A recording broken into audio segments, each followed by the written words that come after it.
wallahi wata baby ce a zuwa zan yi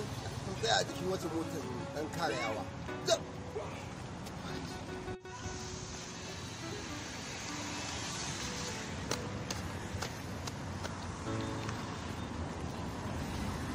baby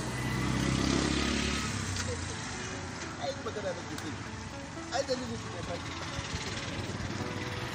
ya gari ya mutanen gida wallahi da na zo wucewa sai na ganki shine su na ɗanyen faki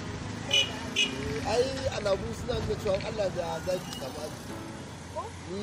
mutum ne wanda yake kawo motoci daga Kwatano kuma wannan duk irin motocin da ke kawo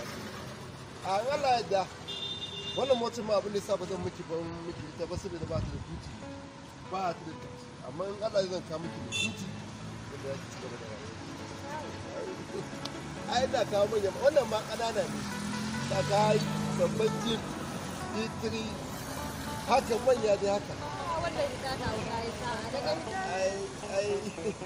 ai Allah nan da ga miki insha Allah zan samu abin da kike bukata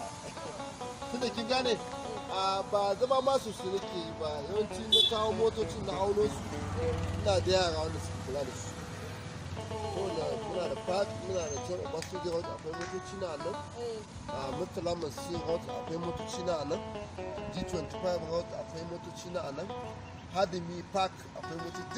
motoci na ai daga muke haka ce muke saboda yanayi ba shi ne duk da ke ta abin nan don ma akwai wani friend na shi ne na zo shi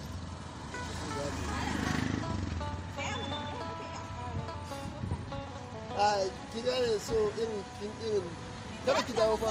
kada ki damu kada ki dama kwanaki na ga ainihin turista ta mun moto a sai kai ne da ka samu moto wace wannan din risk ne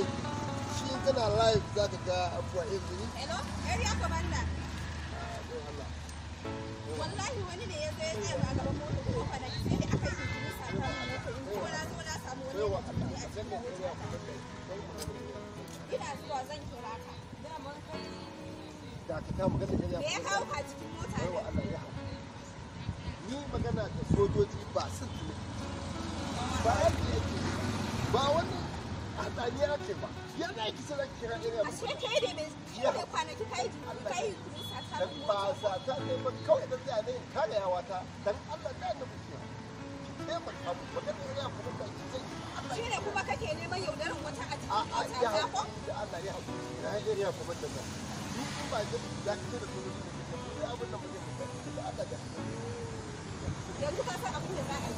kai nan idan nan to ai da ya kuma ki nan a ni din nan ne ko ita ce na tun da kana a ware ya kuma ki nan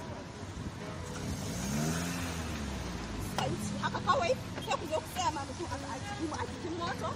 wani ne hankali